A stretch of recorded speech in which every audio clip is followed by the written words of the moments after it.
What's going on, everybody? Mortem here, this time bringing you some first impressions for XCOM Enemy Unknown, which is the 2012 version of a game that initially released in, I think it was 1994, and also just so happens to be, I would say, one of the more important TRPGs in the sense that it really sort of revitalized the tactical genre in a lot of ways by introducing some very common mechanics and things that we see in a lot of these types of games. For instance, the way it handles its action economy and things like that. But as important as I would say the XCOM series is to the genre, it is one that I haven't really spent much time reviewing despite covering a lot of other TRPGs. And there is a couple different reasons for that, namely being that despite the first impressions title, I have played a little bit of XCOM previously, I admit, both 1 and 2 as a matter of fact. But in the case of XCOM Enemy Unknown, what I have not actually played is the expansion that came out for it in, I think it was 2013, called Enemy Within. Now that's notable because Enemy Within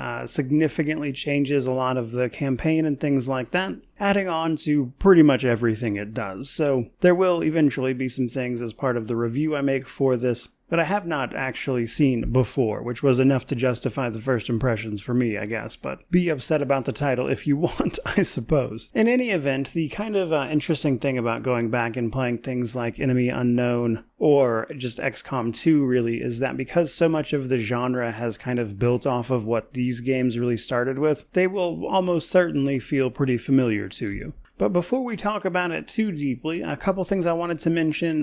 You may or may not have realized this, but last year, publisher 2K put the launchers into the Steam version of XCOM 1 and I think 2 as well, for the 2K launcher, that is, and it actually wound up kind of messing them up, causing them to essentially barely run, if run at all. And the backlash to this was so significant that they wound up taking those launchers out, and so if you have them on Steam, you should be able to install them pretty trouble-free now. But, obviously your mileage may vary on that front, I suppose. But all of that stuff out of the way, I think the basic premise of XCOM is both intriguing, but also pretty straightforward in the sense that there is an alien invasion, the XCOM protocol is activated, that being the global defense force that is meant to fight back against a threat like this, and that's where you come in. You play the commander leading the fight against all of these invasions, and while that does include, of course, tactical-based combat, there's actually a whole lot of other management things that surround the experience, and then there is the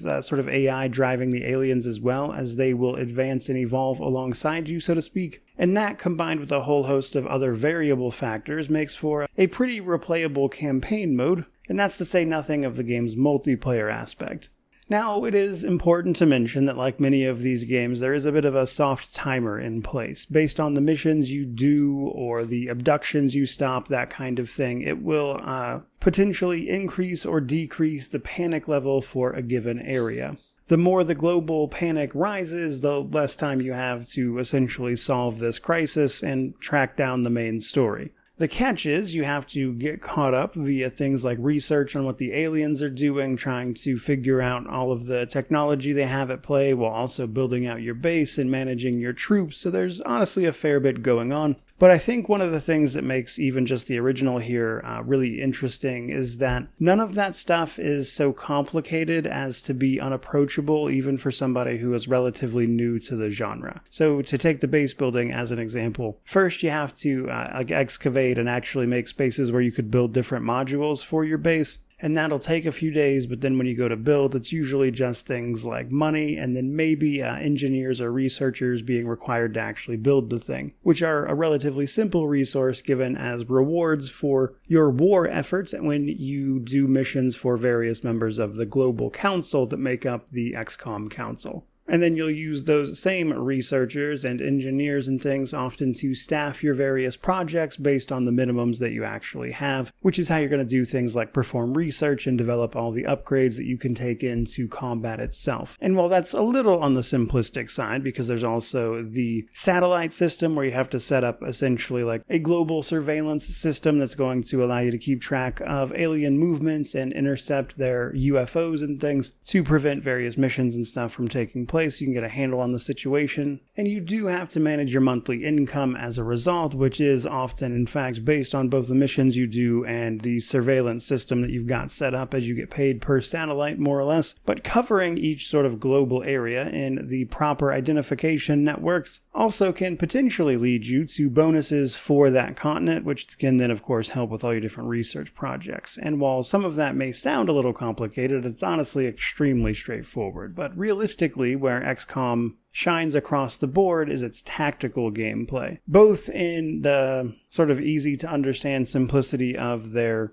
movement and action system, where you can basically take two potential movements to various cover systems and then typically perform one attack, though that does depend a little bit on what your actual setup is. And then as you start taking out enemies, your individual soldiers will start leveling up, which will increase both their rank but also give them access to perks for their class, which are typically quite powerful upgrades. Now, what I'm a little curious about personally, though, is that XCOM Enemy Unknown, via its Enemy Within expansion, I believe added some new progression stuff there that I haven't messed around with previously myself via things like the cybernetics lab that it adds. But taking those basic ways to build out individual squads, and then of course adding in the other elements of things like simple verticality, the various levels to the missions you'll be able to run across, including the environments themselves, which will have stuff like destroyable cover or vehicles and things like that that can potentially be destroyed. And altogether, I think all of that stuff combines to make a system that is, again, relatively easy to approach for the genre while also being really satisfying to actually play through for yourself. And that is obviously, at least in part, a good reason for much of the XCOM series' success over the years, in particular with the remakes, which were very popular. But either way, ultimately, these games are classics for the genre. They're games I've wanted to get around to covering for a while, and I'm going to obviously make time for the first one relatively soon. But with that in mind, it's going to take a while for me to get this review out, not least of which because, just running through all of what the game has to offer is like at least 5 runs minimum. And that's before you even start counting the fact that I'm actually pretty busy with multiple other projects, and I was mostly just making sure I could get this up and running and stuff, which is why I decided to go ahead and make this video. Because while this is my next planned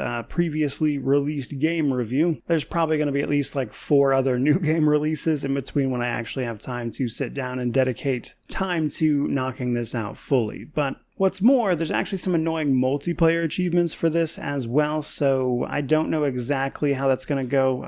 There are only, I think, 2 of them, but one in particular is really annoying because the only way to get an achievement for it is to play against somebody else who already has said achievement. So that'll either wind up being really annoying or really easy. But worst case scenario, I'll just label it a retrospective or something. But one way or another, there is going to be an XCOM Enemy Unknown review in the works here, though certainly don't expect it for a few more weeks at least. I would say the earliest I could even possibly do this would be like mid-October. Either way though, looking forward to jumping into it in full to finally make a video on it so I can correct the glaring omission that is the XCOM series from my list of TRPG reviews. But for today, I think that's pretty much going to do it. Certainly hope you enjoyed the video. If you did, by all means, like, comment, subscribe, all that YouTube jazz. But regardless of any of that, truly, just thank you so much for watching. I really do appreciate it. May you wander in wisdom and have an amazing day.